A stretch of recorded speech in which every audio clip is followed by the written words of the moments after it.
What's up, y'all? It is I, Queen Scarlet Pimp Sun Kids, coming at y'all right quick, right fast, perhaps, with a little relaxed reaction and review. Real impromptu, y'all. I just decided to turn on a movie, Antebellum, starring Janelle Monáe. And I was getting a lot of thoughts right off the bat. So y'all, ain't no type of real structure or strategy behind this. I ain't do no real research. I done seen some reactions and reviews to this movie a while ago when it first came out. A lot of people didn't really like it. They like the concept, this, that, and the third. I decided to give it a chance myself since it popped up on my FX app. So I just decided to see for myself, and child, I'm gonna let y'all know what I think as I go. And shout out to my buddy over here who is taking a good nap. This is my dog. This little ball of fur over here. That is indeed my little buddy. His name is Sugar. I call him boy or dog. So shout out to him. And let's talk about what I see here. So first things first, it's giving all of the antebellum scenery of it all. What I do know of the term antebellum, it refers to the slave age, ultimately, but not just the anti-slavery era, the particular aspect of all the like Little House on the Prairie dresses and bonnets, the big mansion, wide open, beautiful land range, Southern Belle etiquette, tea party, things of that nature. So what I'm noticing here right off the bat is we start off in the light, beautiful side of it all as we are zooming in on this wide open land, this big old white house, a little girl skipping to her loo up to the front stoop bars up to the front porch or whatever, to what I could assume is maybe her mama or her aunt coming down the steps. And we further zoom on into some soldiers or guards, a lot of structure going on there as well. So I like how we start off with the child. Okay, it's playful, it's light, and then we zoom in into like some serious type element with the guards, and they're aligning themselves to march off elsewhere. And it looks as if we're taking a transition into another side of the antebellum, another side of the world of the story here as we get into, and I love the formation that they had. It looked like a dance, even though clearly they are not dancing, but what I can presume are slaves doing laundry out in the yard. They're hanging some sheets to dry, and they were in a particular formation lined up. It's very beautiful scenery. So it's like just as the guards were getting into formation, we have these girls out here also in a particular formation, in a particular structure, in a particular format to get a job done. And we also see them snap into another formation, turn around basically to acknowledge the white guards or the white soldiers as they pass by. So of course that says a lot to me along the lines of there being a element or theme of structure and formation that we're being introduced to right off the bat, as well as that historical rule of slavery, them having to acknowledge the white men that are passing by them. They can't have their back turned toward them. They can't just, continue to work and act as if they don't see them. So that's where I stopped.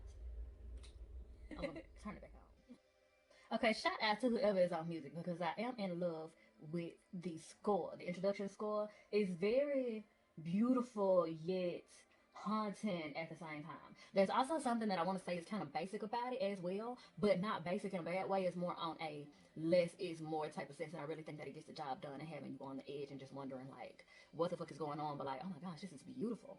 So as we pass by the girls that are out in the yard doing the laundry, we pan in even further. Child crossing the yard, we see a Confederate flag. So I want to assume that this is the South, though being the fact that it is slave era, it doesn't necessarily have to be the South.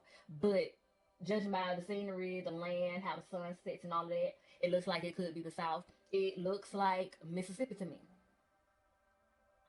Though it could be Alabama, Georgia, any of the two. But it looks like Mississippi to me. But maybe that's the idea. Maybe the cinematographer wanted you to feel like, this could be where you stay now. Like, said in the past, like, this was going on right where you sit, right where you stand now, low-key, high-key, no matter where you live at in the United States at this point. So we shall see about that. But we zoom in and we're kind of far off, but we can see that there is a young lady thrown across a horse. Look like she is battered to some capacity. Doesn't look bloody. It looks like she is unconscious for some form of reason. Now, there are two men on the side as well walking alongside the horse. So here we are, another formation. So whatever is going on, she's being taken in somewhere formally. Now I figured this was gonna end up showing itself again because who was this person laying across the horse, right? So before we get to that particular reveal, we get on over into the slave quarter. So I like how they did that. I like how the cinematographer, the director, whoever the visualist was in charge of that. I love how they did that. Introduced us to, you know, the beautiful scenery of it all and then transitioned us into the dark, ugly side of it. Okay, as we get into the slave quarters, all right. So we were introduced to the white side, and they live in large, high and hall in a big white house, beautiful land, and things of that nature. And then we transition into a darker side with black people and the conditions in which they are living in some shanty homes, I would say, that are not well kept. The land is not well kept. The nature in their area is not well kept, of course. And of course, if we know anything about slavery, we already know why. Racism, we already know why. So, but I just love how they showed that difference, that high, low, and that beautiful to not so beautiful. Because even though horrid conditions, a person like me, with an artistic perspective as I do, the way that it's shot, like that muddiness, muckiness, it still has beauty in it, and the people that live in it still have beauty to them. But the way that they are being treated and the conditions in which they are being subjected to is not beautiful. Okay, so as we pan past that, this horse reappears, and we find out that it is indeed Janelle Monáe's character that has been draped across that horse, the one who seemed to be unconscious, beaten and battered. And we see that she is distraught and disheveled child. And I love how they did that snatch back with the kickback off of the instrumental that is playing in the intro. They snatched up, like, okay, so the instrumental faded out. It decrescendo, I believe is the term, if I'm remembering correctly. So it panned out, it faded out, and she was up looking around. And then when they snatched her down, the strings came back in right one time. Like the way that they snatched her off into the rhythm and melody of the song, like it all went together, if that makes sense. So I love that. And that's where I stopped it because that shit was epic. So, finna get back into it. Okay, so as we then pan past Janelle Monáe's character being snatched off the horse at the exact beat and melody of the introduction instrumental, we see a very disturbing scene of a tug and pull between some slave overseers, masters, and what looks to be a couple, a black couple who happen to be slaves, and I'm not exactly sure what the issue is, but they are being snatched and tugged and pulled away from each other by the overseers. Very much reminiscent of Nettie and Celie being snatched and pulled apart by Mr. in The Color Purple. So it's reminiscent of that, very much so. Very disturbing, very disturbing, very disturbing. Because I'm able to deduce that either one or both of them is about to be sold into two different places, or one or both of them is about to be seriously harmed or unalived in some type of way. So the tug and pull is won by the overseers, and they snatch off the young man and has put I want to call it the iron cone, because it's like the cone that they put on the dogs after they get surgery or whatever, or to keep them from biting themselves, but it's iron, it's steel, and it comes out more so that way. And it's not to protect the young man at all. It's to cause him discomfort and keep him from getting away and all of that. Very disturbing. So the girl runs off, and this is very peculiar to me, and also very, very telling to me, because it's as if the overseer who is on his horse, his high horse at that, they could have very well snatched her up all at the same moment, but it's as if they let her run off because they like to play with their food. So they let her run off to chase her, to be able to lasso her like a cow, goat, or chicken, and snatch her down to the ground by her neck with the rope, which pissed me the fuck off. Because something about, I haven't ever done any research to confirm it or anything, but something about that whole on the horse lasso thing, I know we mostly see or have seen that happen on some cowboy shit with animals. House and never. Something about that has always disturbed me because of the whole like cops originally being in place to cops originally being in place or having come about as slave hunters. That having been a main function of what the police was for, to hunt down runaway and freed slaves. And that's what my mind has always associated it with, even before seeing this. So it's just like a very enlightening and triggering moment that happened there. So let's see where this leads to. Okay, so as the young lady is struggling, lassoed down on the ground, defenseless, the overseer gets down off of his horse and, decides to rub his hand on her face and all of that. And she's like, unalive her, unalive her. She wants to be unalived. In other words, she would rather go elsewhere than to have to continue to live the life that she's been living or go through whatever else that they may have planned for her, which is totally understandable. And so he says not to worry, child, I will accommodate you. And he indeed accommodates her with a gunshot that finishes her off, and her beau sees it as he is being restrained. And when he starts to have his emotional reaction to what he's witnessed, they, of course, knock him the fuck out and is now dragging him off. Child, I hope this movie don't piss me off the entire time, because it's doing a great job at pissing me off. And so, okay, I wanted to also point out that the young lady who was lassoed has on a very pretty colored green dress.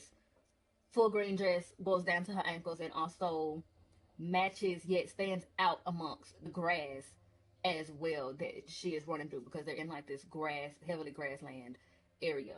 And that's what she is running through, what she's lassoed down in, and what she's gunned down in as well. And these MFers decide to, continue to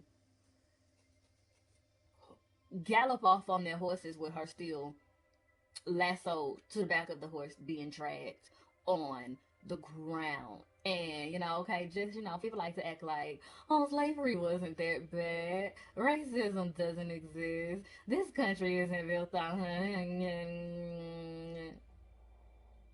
protect black women. Anywho, and then we get this flash of the title of the movie, Annabella.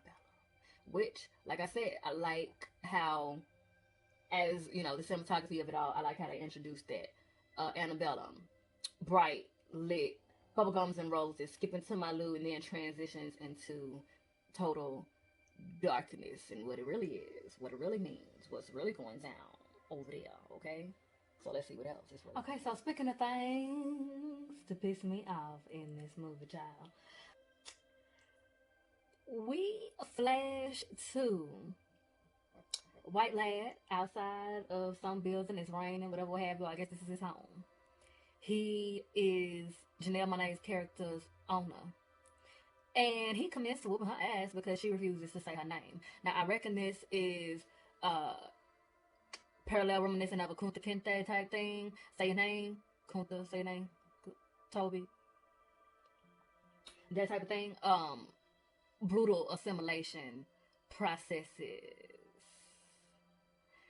Okay?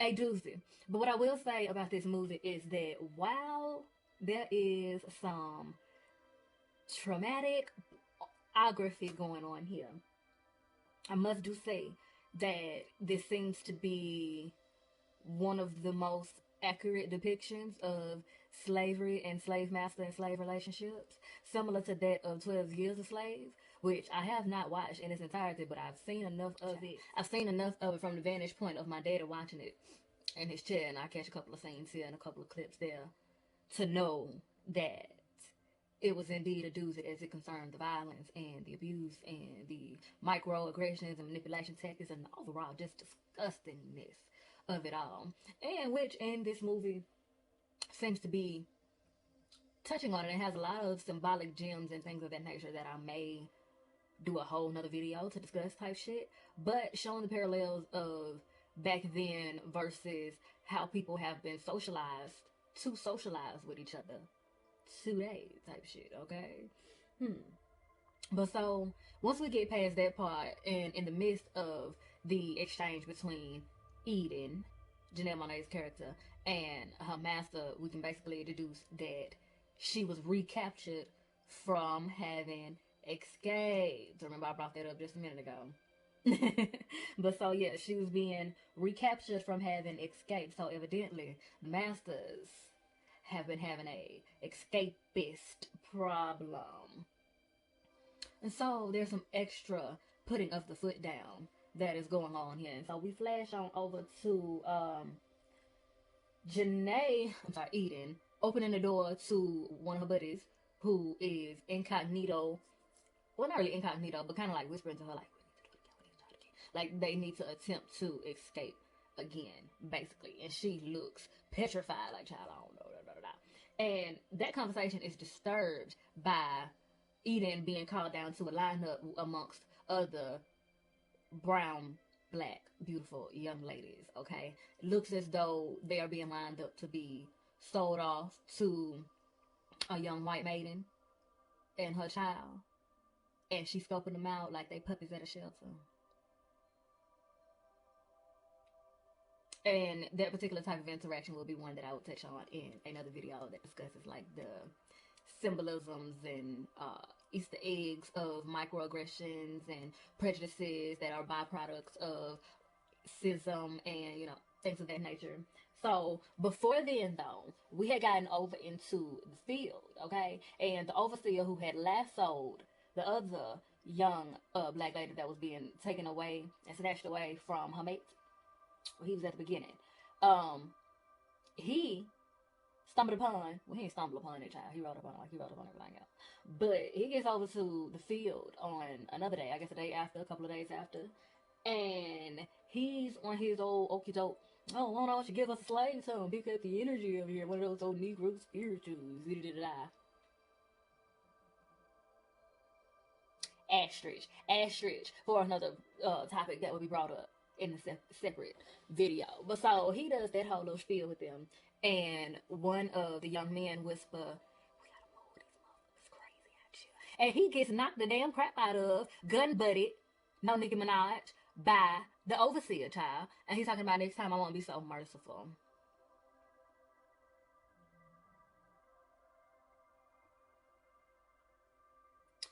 Anywho, I hope this movie hurry up and gets to a point and a method before I rip the whole damn TV off the wall. Okay, darling, so we got a little drama.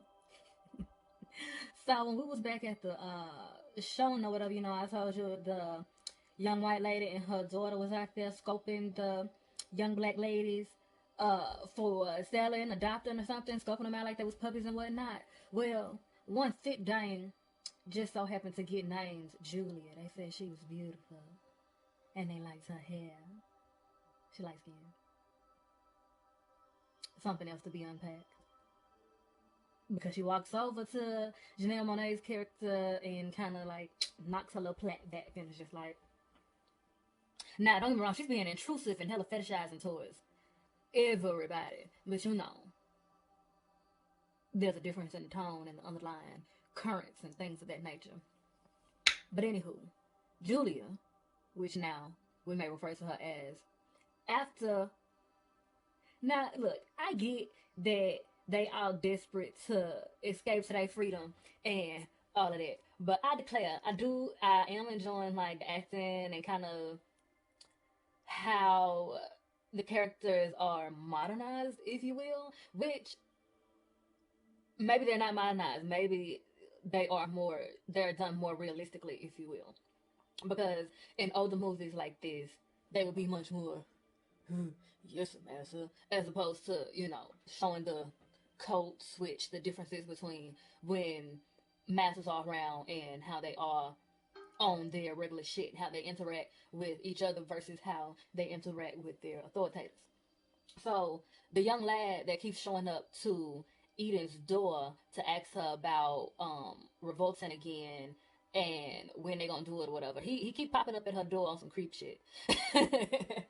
And I know why. It's just the way that they have him show up and the way that the actor does it is just fucking hilarious. Because it's also like, bro, hold on, hold on, hold on. The block is hot. The block is hot. Okay, goodness. And so she slammed the door on him, and then right behind that, Julia pops up, and Julia showed up being loud, honey. She basically on the same thing, but she being loud and rambunctious, and she coming at Janae, I mean Eden. She coming at Eden like, yo, you supposed to be the leader. You ain't got no plan. You ain't telling us what we about to do and when and who for and all this and that and the third. And she basically tells her also that she is a pregnant. So Eden is telling her like, yo, you need to hold on. One, you need to lower your voice. You need to chill out. You know what I'm saying? Let things cool off. Everybody just needs to keep their head down and their mind shut. Now, while I do thoroughly understand why that is triggering, because we are seeing so clearly during this day and age how that particular method, you know, does not always work and has done many of us a disservice in more ways than one. Howsoever, there's a time and a place for everything, okay? And at this particular time, in this movie, in the world of this movie, in the time of this movie, and also in the reality of what went on back in the day, when things are as they are right here, it's a time and a place to hold it down, hold it down. Put it on ice real quick. Put it on ice. We can pick it back up, but just put it on ice real quick. Real quick. I know shit is tough right now, but just for survival, because you want to be able to enjoy it, right? You want to be able to live to see the dream, okay? So just chill out. But girl, no, she ends up having to throw Julia out the door because she refuses to calm her nerves and stop hollering. At least, or at least stop hollering.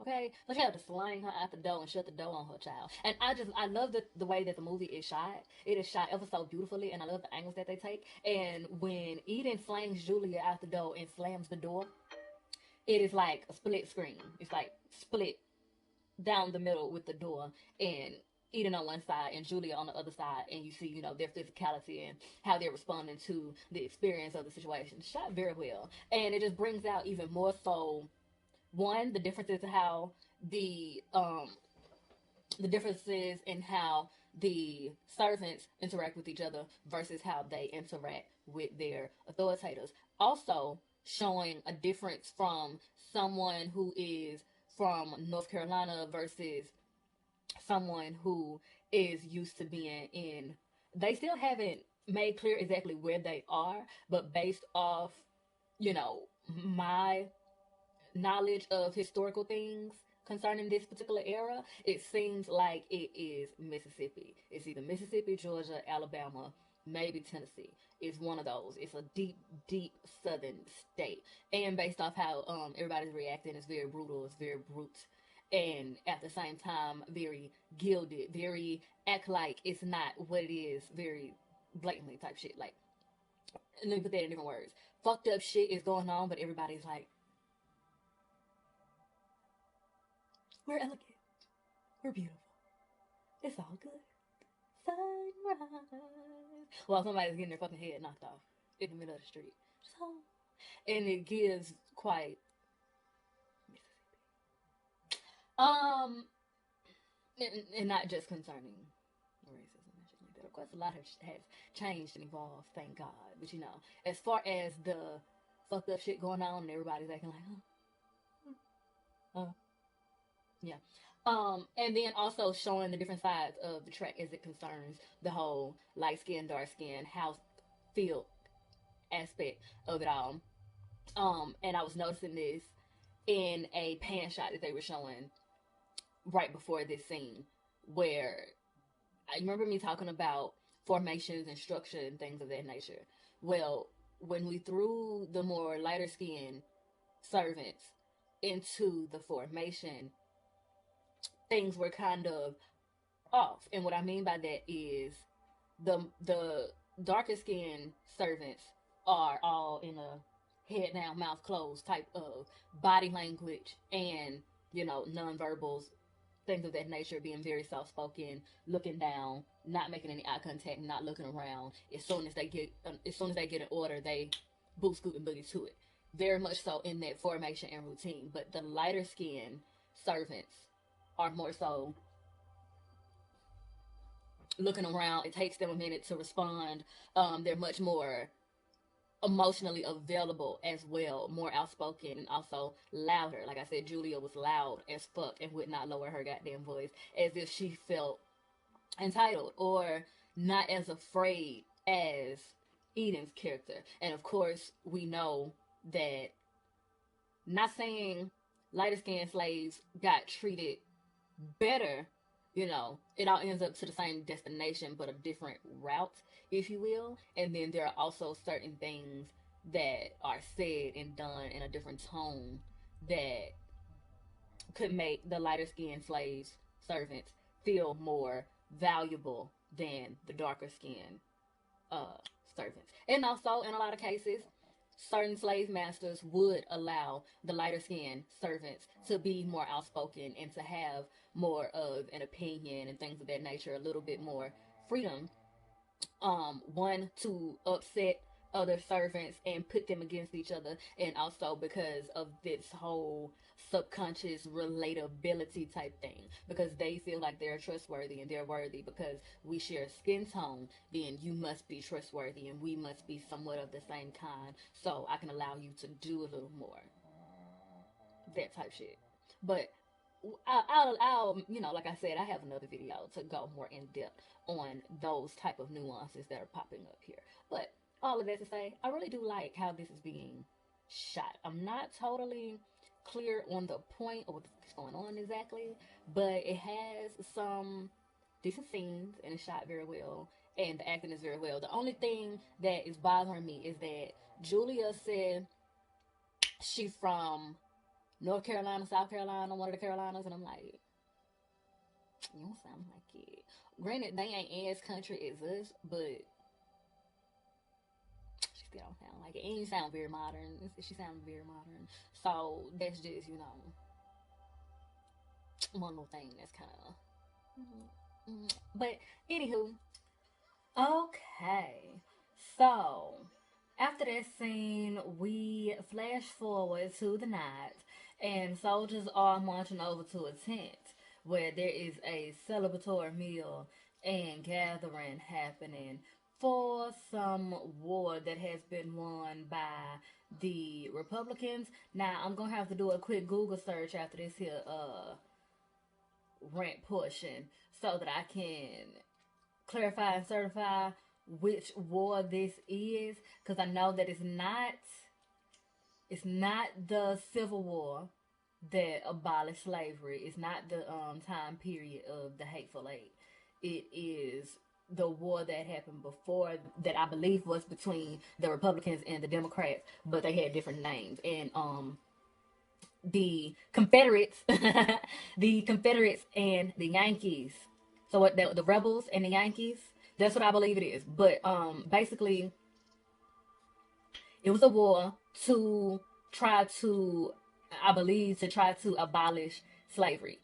I believe it was like one of the first war attempts to try to abolish slavery, or at least abolish it in the way in which that it was being done, which is pure savagery, sadism, and just outright disgustingness. And so I'm getting the opportunity now to somewhat elaborate on what I was just speaking on concerning the fetishization and the colorism and the divisiveness of it all. So, child, pollen, child. So, in this very delusion riddled speech that Massa is giving, maintaining our way of life, and this land was meant for us, and we are a descendant of gods. Just pure delusion and bull caca. Because we all know what was stolen. Twisted and turned, okay? Twisted and turned.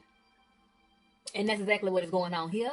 And this is speech that he is giving, and all of this brutality okay, let me get into the crux of this particular scene. So we flash through here. We also find that old girl that was walking through picking out Julia for, you know, her and her little girl or whatever, we find out that ultimately she is first lady. She is the headmaster's wife. And we hear a little mutter amongst some young men saying, "Oh, which girl you like?" Things of that nature.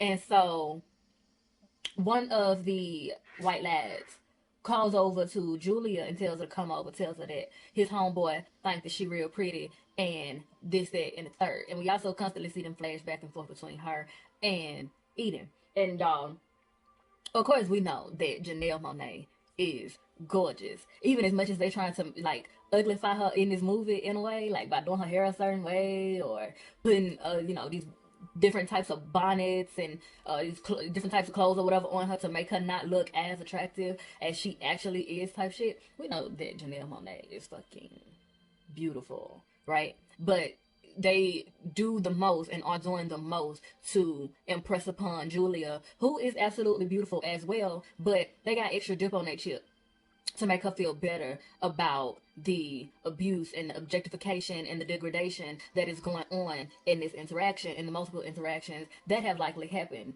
like this, which could possibly be the reason why Julia is pregnant.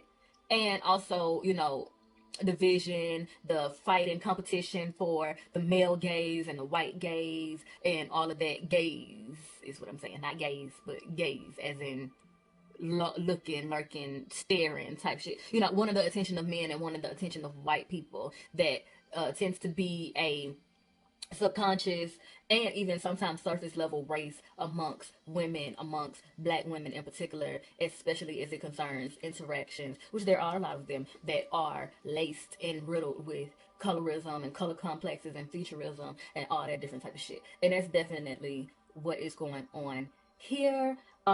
Julia is ultimately acting as a comfort woman, which is basically a female slave that is more than likely on the fair skinned side that the masters wouldn't mind fooling around with or letting their sons, nephews, brothers, cousins, friends have their way with and still, you know, remain in the lines of their faith and all of that.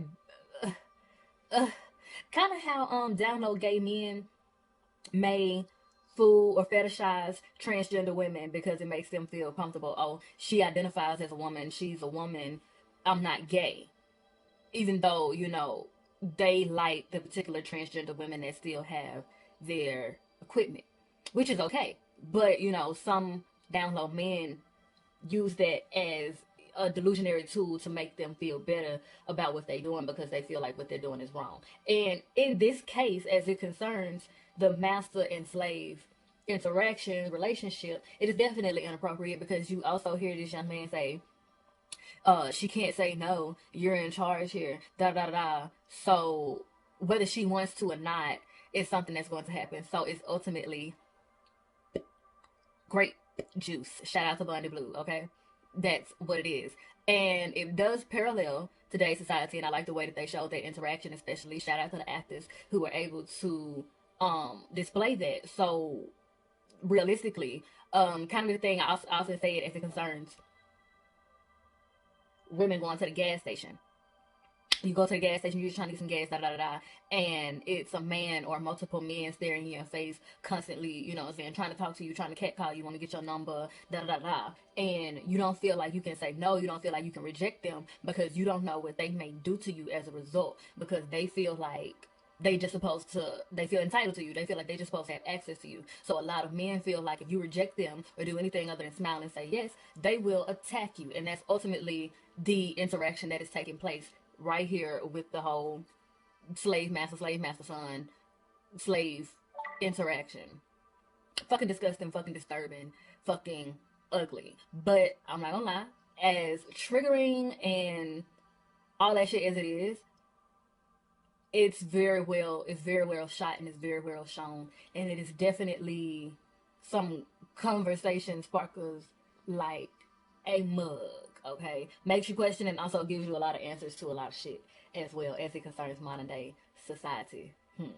So, honey, excuse the switch up I don't have to do with my setup and scenery and all that good stuff. I got some unexpected visitation. People in the house and on the phone, doing the most, being loud, being extra. I had to relocate, child, so I can get my commentary up to the point of where I done left off now. So, as I said, we go on over there to the quarters in which the slave master's son has to meet Julia, right?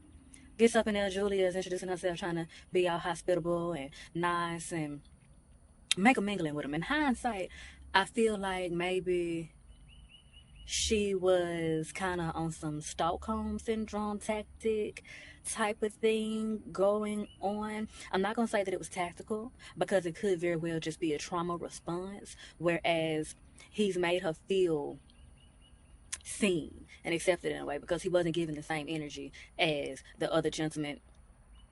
I just use that term so loosely, but he wasn't given the same type of energy and the same type of aggression or microaggression or whatever that his friend and his daddy was giving to Julia at the party. Okay, so he was coming off different. He was coming off real different. Like he was a nice boy or something.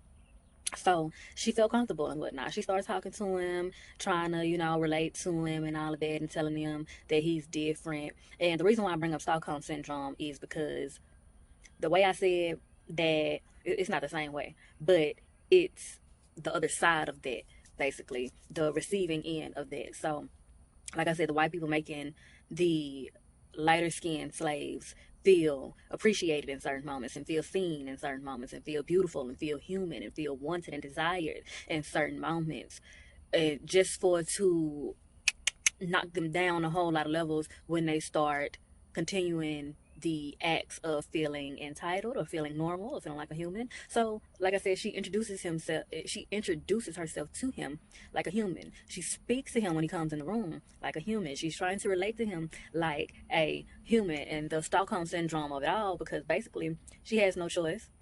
And if she wants this to go the easy way, she got to play by the rules. Well, not I guess, but one particular rule she forgot is to only speak when she is spoken to. So after all that buttering him up, child, he decides to spaz the entire fuck out on her, throw her to the floor, bust in her face, kick her, and all kinds of shit. Goes on this whole tirade because she spoke to him first. So this is him definitely overcompensating. Now, it's easy to say he's overcompensating because he probably gay. But in his rant, he's talking about, I'm a real patriot.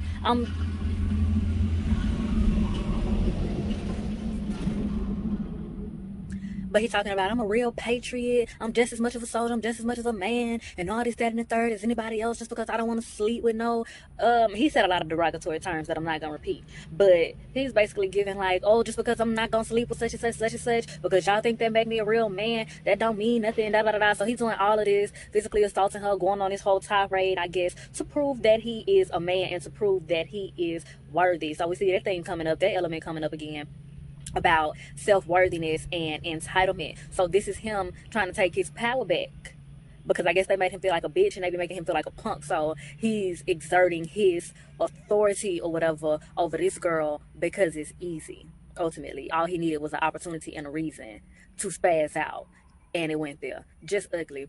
So flash forward, we're gonna flash forward on over to the next day when they out there in the field, and his daddy on his horse looking over talking about, I'm gonna squeeze your tardiness today and da da da da. And she's obviously distraught and disheveled. She got a black eye and all kinds of shit. So she looking at Eden and telling her like, yo, we need a plan, we gotta hurry up and put this in action like right now. Like, bro, do you see me? Do you see what's going on? And Eden is telling her like, yo, just chill out. I know, just be patient. And child, don't that sound familiar? Don't that sound familiar?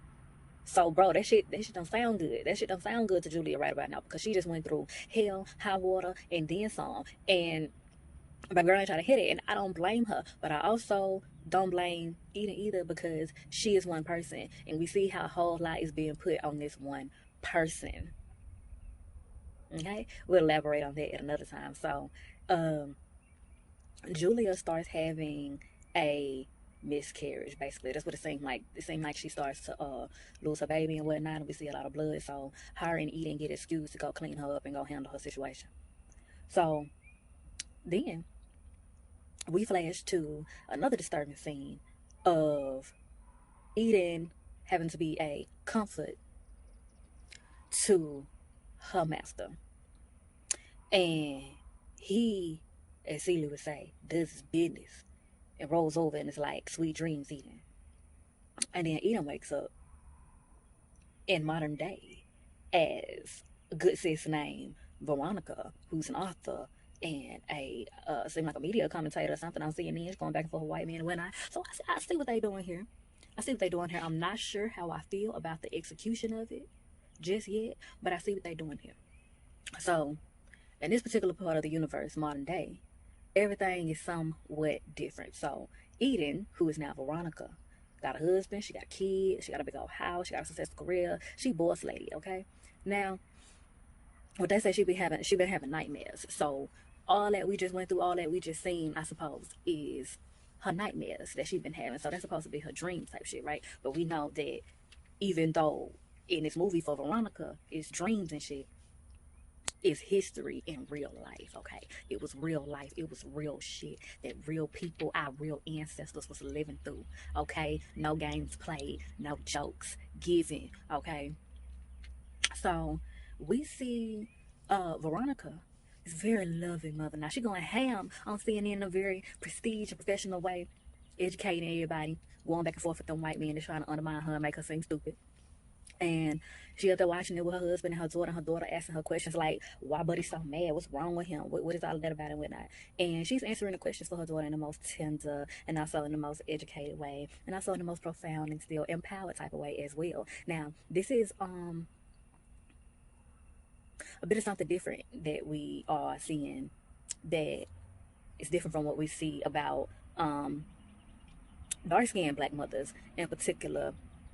A lot of people, I'm trying to figure out the best way to say this. So in the media, they usually depict dark-skinned black women as loud, angry, probably not the most sensitive or emotionally available to their kids. That's how they are depicted in the media and movies and things of that nature, usually. So we see a difference in the depiction here as Janelle Monáe is playing a mother who is very emotionally available, very vulnerable, and empowered all at the same time. She answers questions that her daughter has unapologetically and without making her feel stupid and without telling her to shut the fuck up and stop asking all them goddamn questions.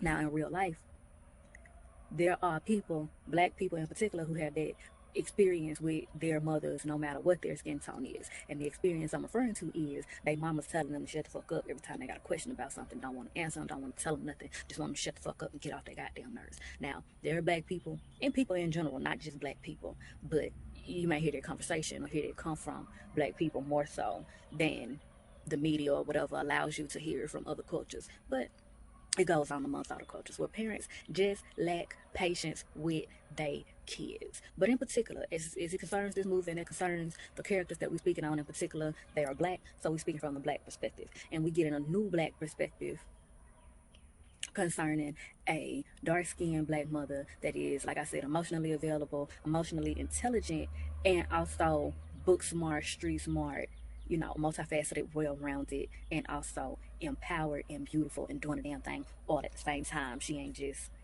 angry black bitch, you know.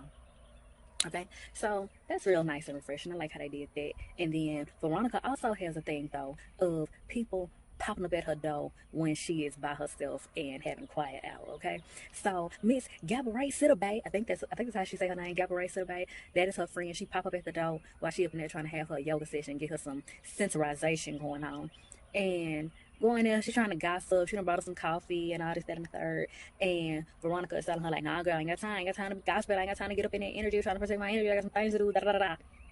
And so, Gabourey catches the hint. She, like, I forgot what her name is in the movie. I'm gonna have to catch that, my bad. But Gabourey basically telling her, like, okay, girl, I feel you. You're trying to protect your energy. I got you, girl, da, da, da, da. And she asking her about her daughter and all of that. And Veronica is just basically saying, you know, she feel like she never doing enough. When she at home, she not working enough, and when she at work, she not being a mom enough, and she not, you know, being a wife enough, and this, that, and the third. And we know that a lot of women, black women in particular, have that experience, have those feelings, especially when they are moms, and they have these feelings whether they are single moms or whether they are married, okay? Because you see, Veronica is married, and she still has those particular feelings, and she's literally doing it all. Daughter loves her, and she's so different than what a lot of people are used to seeing from a black woman, a black mother, a black businesswoman also, because she doesn't come off like a bitch as the stereotype says as well. Now this goes back to what I was saying too, as it concerned Eden, when I was saying that it seems as though all of the responsibility of their freedom and of a plan is being put on her. Everybody's going to her saying, you the leader, you need to come up with a plan, when we gonna do this, when we gonna do that. Well, why are all of y'all waiting on her to put together something? Why are y'all waiting on her to lead the way? If y'all want it so bad, if you got it like that, why you can't come up with something? Why you can't lead the way? Why it all got to be on this one person?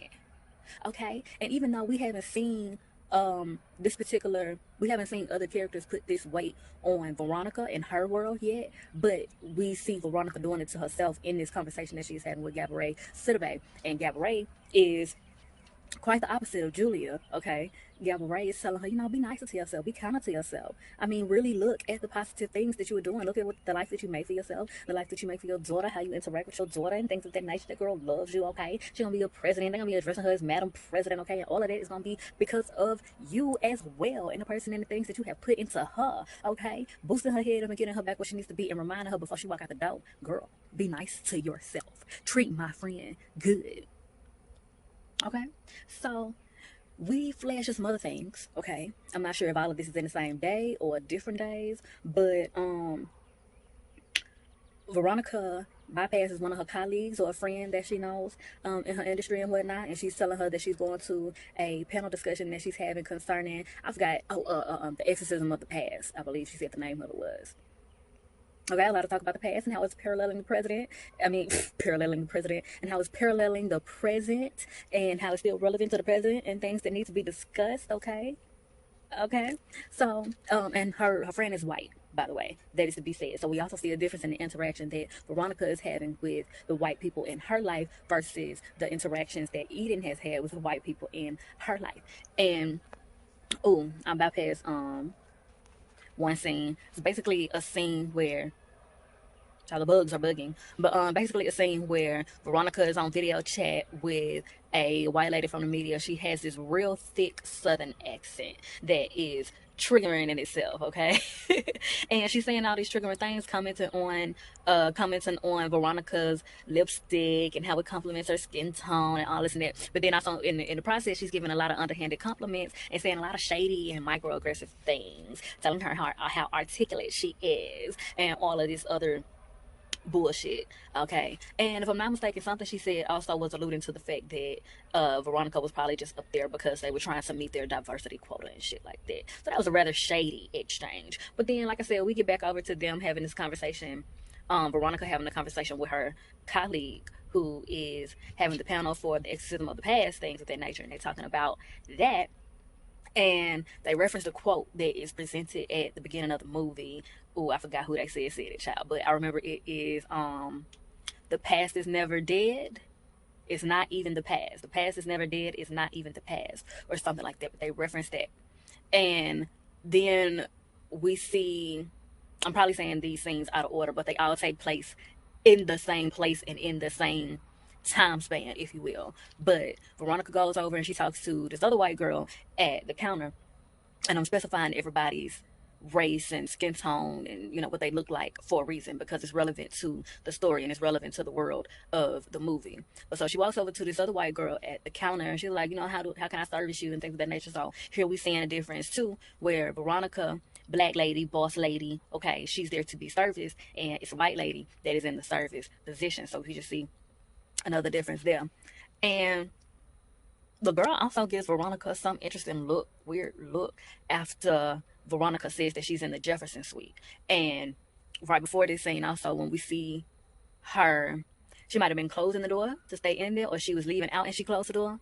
I can't remember exactly, because like I said, the scenes kind of played abruptly and quickly, and it all kind of happened in the same moment. But she's staying in the Jefferson suite, and I am up to infer that is referring to Thomas Jefferson, who I want to say, and like I said, I'm gonna have to do the research to clarify and certify all of this that I'm inferring, that is coming to me as I watch this movie. Okay, but I'm able to infer that Thomas Jefferson was the president during the time period which she is having nightmares about. See what they did there? See what they did there? Mm-hmm. Mm-hmm.